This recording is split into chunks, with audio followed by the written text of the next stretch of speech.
नमस्कार दोस्तों, जय माता रानी की। दोस्तों, भगवान विष्णु के 4 महीनों तक सोने की कथा अत्यंत रहस्यमयी और रोचक है। इसे योग निद्रा कहा जाता है। पुराणों के अनुसार आषाढ़ शुक्ल एकादशी को जब देवशनी एकादशी होती है, तभी श्रीहरि विष्णु क्षीर सागर में शेषनाग की शैया पर योग निद्रा में लीन हो जाते हैं। यह निद्रा कार्तिक शुक्ल एकादशी अर्थात देवउठनी एकादशी तक रहती है। कहते हैं, असुरों और दैत्यों के अत्याचारों को नियंत्रित करने, ब्रह्मांड के संतुलन को बनाए रखने और सृष्टि चक्र को सुचारू रखने हेतु भगवान विष्णु को ये योग निद्रा आवश्यक होती है। इस समय वे अपने दिव्य तेज को समाहित कर ब्रह्मांड की अनदेखी शक्तियों को संतुलित करते हैं। इसी अवधि में देवी लक्ष्मी उनकी सेवा में निरंतर लगी रहती है। देवता तथा ऋषि मुनि तपस्या और व्रतों द्वारा उन्हें प्रसन्न करने का प्रयास करते हैं, ताकि जब वे जागे तो पुनः संसार में सुख, शांति और धर्म की स्थापना करें। इस दौरान सृष्टि का संचालन भगवान शिव, ब्रह्मा तथा अन्य देवगण मिलकर करते हैं। यही कारण है कि चतुर्मास के इन 4 महीनों में शुभ कार्य जैसे विवाह आदि वर्जित रहते हैं, क्योंकि विश्व की रक्षा करने वाला पालनकर्ता स्वयं विश्राम कर रहा होता है। उसकी योग निद्रा ही ब्रह्मांड के संतुलन की वह अदृश्य डोर है जो सृष्टि को विनाश से बचाए रखती है। प्राचीन काल की बात है, जब ब्रह्मांड की उत्पत्ति के साथ ही त्रिमूर्ति ब्रह्मा, विष्णु और महेश के कंधों पर सृष्टि के संचालन का भार आ गया था। ब्रह्मा सृष्टि करते थे, शिव संहार करते थे और विष्णु पालन करते थे। परंतु क्या कभी आपने सोचा है कि वही विष्णु जो अनंत ब्रह्मांड के पालन करता है, वे 4 महीनों के लिए अचानक सो क्यों जाते हैं? और वह भी साधारण निद्रा में नहीं, बल्कि ऐसी योग निद्रा में जिसके रहस्यों में सृष्टि का गहनतम विज्ञान और ब्रह्मांड की अदृश्य धड़कनें छिपी है। कहा जाता है कि एक समय असुरों का आतंक इतना बढ़ गया कि तीनों लोगों पर उनका अधिकार जमने लगा। इंद्रदेव को स्वर्ग से निष्कासित कर दिया गया, देवताओं की पूजा बंद हो गई, यज्ञ हवन रुक गए, धरती पर अधर्म का अंधकार गहराने लगा और त्राही त्राही मच गई। तब देवता भय और आशंका से व्याकुल होकर क्षीरसागर की ओर भागे, जहां भगवान विष्णु शेषनाग की शैया पर शांत मुद्रा में योग निद्रा में लीन थे। देवताओं ने करबंद होकर विष्णु से प्रार्थना की, हे श्रीहरि, संसार में अधर्म का घना अंधकार छा गया है। दैत्यों की शक्ति इतनी बढ़ गई है कि वे लोग व्यवस्था को चूर चूर करने पर तुले हैं। तब भगवान विष्णु ने धीरे धीरे नेत्र खोले। उनका स्वर गहन और गंभीर था। उन्होंने कहा, देवगण, हर युग की अपनी एक लय होती है, किंतु अब समय आ गया है कि मैं अपनी सारी शक्ति को अंतर्मुख करूं। मैं 4 माह तक योग निद्रा में प्रवेश करूंगा, क्योंकि इस अवधि में ब्रह्मांड की गुप्त शक्तियां असंतुलित हो जाती है, जिन्हें संतुलित करने के लिए मुझे अपनी चेतना भीतर खींचनी होती है। पर निश्चित रहो, मेरी ये निद्रा भी जगत के कल्याण के लिए ही होती है, और इस बीच तुम्हारे कष्ट हरने का दायित्व भगवान शिव, देवी लक्ष्मी और ब्रह्मा को सौंपता हूँ। विष्णु के ये वचन सुनकर देवता तो शांत हुए, परंतु उनके मन में गहन प्रश्न गूंजते रहे कि आखिर विष्णु की निद्रा ही क्यों ब्रह्मांड के संतुलन के लिए अनिवार्य है। क्षीरसागर जहाँ विष्णु योग निद्रा करते हैं, कोई साधारण जल निधि नहीं, बल्कि चेतना का महासागर है। पुराणों में कहा गया है कि क्षीरसागर में अनंत दिव्य तिरंगे निरंतर कंपन करती रहती है।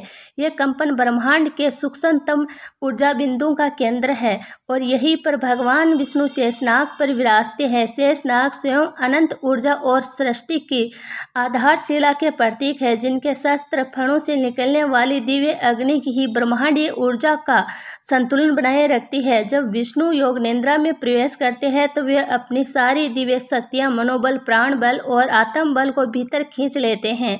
उनका सांस बंद हो जाता है और उनके रोम रोम से एक दिव्य ऊर्जा क्षीरसागर में प्रवाहित होती है।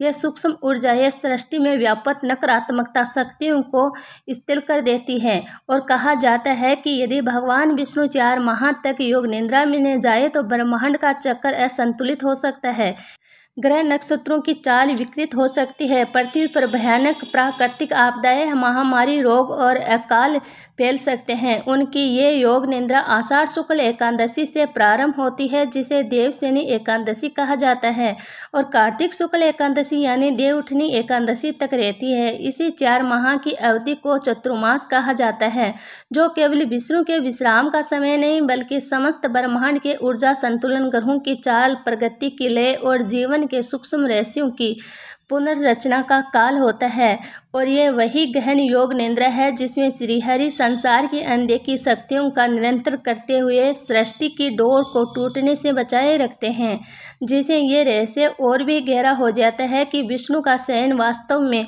जगत के लिए सबसे बड़ी जागरूकता है। 4 महीनों तक देवी लक्ष्मी स्वयं भगवान विष्णु की सेवा में निरंतर लगी रहती है। उनके कोमल हाथों से श्रीहरि के चरण दबाती हैं और मधुर भजन गाती है, जिसे क्षीर सागर की लहरियां भी जैसे ताल में झूमने लगती है। शास्त्रों में कहा गया है कि जब विष्णु योग निद्रा में होते हैं तब पृथ्वी पर विवाह, गृह प्रवेश, नूतन कार्य जैसे शुभ कर्म वर्जित माने जाते हैं, क्योंकि पालनकर्ता स्वयं अपनी चेतना को अंतर्मुख करके सृष्टि के अदृश्य शक्ति संतुलित करने में लीन होते हैं। यदि ऐसे समय में कोई बड़ा कार्य किया जाए तो उसका परिणाम स्थिर नहीं रहता। पुराणों में कहा गया है कि जब जब भगवान विष्णु योग निद्रा में जाते हैं तब ब्रह्मांड में स्थिरता आती है, ग्रहों की चाल स्थिर हो जाती है, प्रकृति जैसे विश्राम में चली जाती है, मानव जीवन में स्वयं साधना और आत्मचेतन का महत्व बढ़ जाता है, क्योंकि भगवान विष्णु अपनी योग शक्ति से उन सूक्ष्म और अदृश्य शक्तियों को नियंत्रण करते हैं जिन्हें सामान्य नेत्रों से देख पाना असंभव है। कुछ लोग कथाएं कहती है कि इस काल में पृथ्वी का चुंबकीय क्षेत्र कमजोर पड़ जाता है, ब्रह्मांडीय किरणें बिना किसी अवरोध के पृथ्वी पर सीधी गिरने लगती है और ये विष्णु की योग निद्रा ही है। वह अदृश्य ऊर्जा जाल है जो इन सभी गहन प्रवाहों को संतुलित रखता है। भगवत गीता में स्वयं श्री कृष्ण कहते हैं कि न मैं केवल जागृत अवस्था में ही जीवित रहता हूँ और न ही निद्रा में ही मर्त हो जाता हूँ, बल्कि मैं हर स्थिति में संभव से स्थित रहता हूँ। योग निद्रा का अर्थ ही यही है कि विष्णु सोते हुए भी पूरे ब्रह्मांड पर अपनी दृष्टि बनाए रखते हैं। यही जागरण की वह चरम अवस्था है जहाँ दिव्यता और चेतना एकाकार हो जाती है। स्कंद पुराण में वर्णित कथा के अनुसार जब असुर बलि ने अपने अद्वितीय पराक्रम और तपोबल से तीनों लोगों पर विजय पाली और चिंता से व्याकुल होकर क्षीरसागर पहुंचे, जहां भगवान विष्णु शेषनाग की शैया पर गहन योग निद्रा में लीन थे, तब देवताओं ने करबद्ध होकर माता लक्ष्मी से प्रार्थना की, माँ श्रीहरि को जागृत कीजिए। असुर बलि अपने अपार बल पर अभिमान के कारण समस्त लोगों को निगल जाने पर तुला है। यदि समय रहते कुछ नहीं किया गया तो सृष्टि का संतुलन नष्ट हो जाएगा। लक्ष्मी जी ने तब अपने कर कमलों से श्रीहरि के चरणों को कोमलता से दबाना प्रारंभ किया और मधुर गीतों की सवर लहरियां क्षीर सागर में फैल गई, जिनकी दिव्यता से स्वयं लहरें मोहित हो उठी। तब धीरे धीरे भगवान विष्णु ने अपने नेत्र पट खोले और मंद मुस्कान के साथ बोले, लक्ष्मी, असुर बलि का संहार मेरी निद्रा में ही होगा। मेरी ये योग निद्रा केवल मेरे शरीर का विश्राम नहीं बल्कि ब्रह्मांड की गहनतम योजना का एक भाग है, जिसमें मैं सृष्टि की आदर्श शक्तियों को संतुलित करता हूँ और अधर्म के अमूल के मार्ग खोजता हूँ। और हुआ भी वही जब भगवान विष्णु ने वामन अवतार लिया और एक छोटे ब्राह्मण बालक के रूप में बलि के समक्ष पहुंचकर केवल 3 पग भूमि मांगी। बलि ने हंसते हुए यह वरदान दे दिया, परंतु जैसे ही विष्णु ने वामन रूप से विराट स्वरूप धारण किया, उन्होंने एक पग में पृथ्वी, दूसरे पग में स्वर्ग और तीसरे पग में पाताल लोक नाप लिया और बलि को पराजित कर पाताल भेज दिया, जिसे सृष्टि में पुनः धर्म और संतुलन की स्थापना हो गई। तब देवताओं ने अनुभव किया कि भगवान विष्णु की योग निद्रा केवल शांति या विश्राम का प्रतीक नहीं बल्कि संहार और सृष्टि के कल्याण का गूढ़ महात्म्य भी है। विज्ञान भी स्वीकार करता है कि वर्षा ऋतु और शरद ऋतु के बीच का ये समय एक प्रकार का संक्रमण काल होता है, जब मानसून, तापमान, नमी और असंतुलित होती है, रोगों का प्रकोप। यही कारण है कि प्राचीन ऋषियों ने चातुर्मास का विधान बनाया ताकि लोग इस समय स्वयं साधना और ऊर्जा संचय करें, क्योंकि योग निद्रा का प्रतीकात्मक अर्थ यही है विराम, अंतर्मुखता और आंतरिक शक्तियों का संकलन। और यही योग निद्रा संपूर्ण ब्रह्मांड को अदृश्य डोर से बांधे रखती है ताकि सृष्टि निरंतर अपने संतुलन और लय में बहती रहे। त्रेता युग के प्रारंभ की बात है, जब सृष्टि के गहरे रहस्यों को समझने के लिए समय के देवता काल पुरुष गंभीर चिंता के साथ क्षीरसागर पहुंचे, जहां भगवान विष्णु शेषनाग की शैया पर योग निद्रा में लीन थे। उनके तेज से क्षीरसागर की लहरें उफन पड़ी और लक्ष्मी जी ने चिंतित होकर पूछा,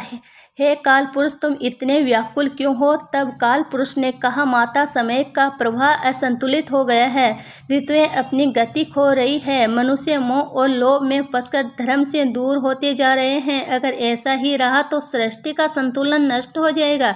यह सुनकर लक्ष्मी जी ने भगवान विष्णु के कानों में धीरे से कहा और श्रीहरि ने अपनी योग निद्रा की गहराई से ही उत्तर दिया, हे काल पुरुष, मेरी ये निद्रा ही समाधान है। मेरी चेतना अब 4 महीनों तक ब्रह्मांड में सूक्ष्म तरंगे भेजेगी, जिसे समय पुण्य अपनी लय प्राप्त करेगा। निश्चित हो जाओ। तब काल पुरुष ने क्षीर सागर की परिक्रमा की और श्रीहरि के चरणों में प्रणाम कर अंतर्ध्यान हो गया। इसी प्रकार पद्म पुराण में वर्णन आता है, एक बार देव गंधर्व तुम्बरु ने श्रीहरि विष्णु के सामने दिव्य वीणा वादन किया, जबकि विष्णु योग निद्रा में ही थे। तम्बरू ने गाया, हे विष्णु, आपकी निद्रा ही जगत का संचालन करती है, आप भी विश्राम में रहते हुए भी सबकी गति जानते हैं।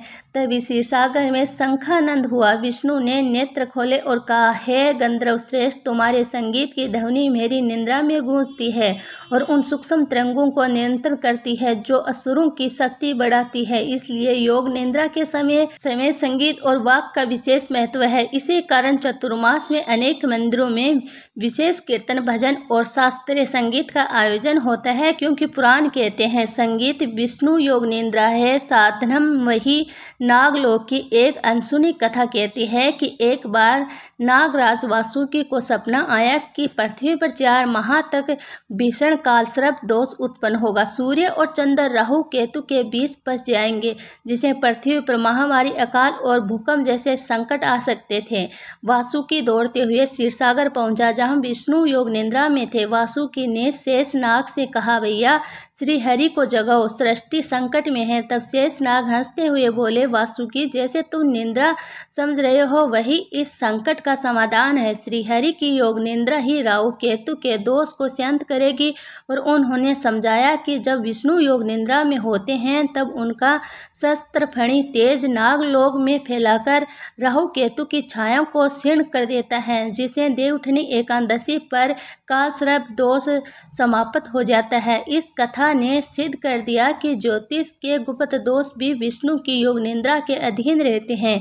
इसी प्रकार ब्रह्मवेद पुराण में वर्णित है कि एक बार ऋषि दुर्वासा, जो सदा क्रोध में रहते थे, क्षीरसागर पहुंचे और देखा कि भगवान विष्णु योग निद्रा में है। दुर्वासा बोले, भगवान सृष्टि संकट में है और आप सो रहे हैं, ये तो सर्व धर्म का त्याग है। तब विष्णु ने मंद मुस्कान के साथ नेत्र खोले और कहा, हे दुर्वासा, मेरी ये निद्रा ही धर्म की रक्षा है। इस निद्रा में मैं सृष्टि के भीतर जाकर अधर्म की जड़ों को काटता हूँ। यहाँ तक कि तुम्हारे क्रोध की ज्वाला भी मेरी निद्रा को शांत करती है। यह सुनकर दुर्वासा को गलानी हुई और उन्होंने कहा, प्रभु, मैं अनर्थ सोच रहा था, आपकी योग निद्रा ही सृष्टि का ब्रह्म रहस्य है। तभी से दुर्वासा ने चतुर्मास में मौन धारण करना प्रारंभ किया। इसी से चतुर्मास से मौन व्रत का महत्व बढ़ गया। वही विष्णु पुराण में एक अत्यंत रहस्यमयी कथा आती है, जिसे शिला अवतार की कथा कहते हैं, जहां विष्णु ने देवताओं से कहा, मेरी योग निद्रा के 4 महीनों में मेरी चेतना कुछ विशेष शिलाओं में प्रविष्ट हो जाती है, ताकि असुर मेरी शक्तियों का पता न लगा सके और ब्रह्मांड सुरक्षित रहे। इसी कारण सालग्राम शिला, विष्णुपद शिला और बद्रीनाथ की नीलकंठ शिला को अति पवित्र माना जाता है। यह दिखाता है कि योग निद्रा केवल भगवान विष्णु की नहीं बल्कि संपूर्ण प्रकृति की घटना है। और गरुड़ पुराण में वर्णन है कि चतुर्मास के समय यमराज का दरबार भी शांत हो जाता है। अगर आपको ये विष्णु जी की योग निद्रा के रहस्य जानकर अच्छा लगा हो तो कृपया इसे अपने दोस्तों और परिवार के साथ साझा करें, ताकि वो लोग भी हमारी प्राचीन परंपराओं और पुरानी कथाओं की गहराई को समझ सके। ज्ञानवर्धक कंटेंट के लिए चैनल को सब्सक्राइब करें और नीचे कमेंट करके बताइए आपको भगवान विष्णु की योग निद्रा का कौन सा पहलू सबसे ज़्यादा अद्भुत और रहस्यमय लगा।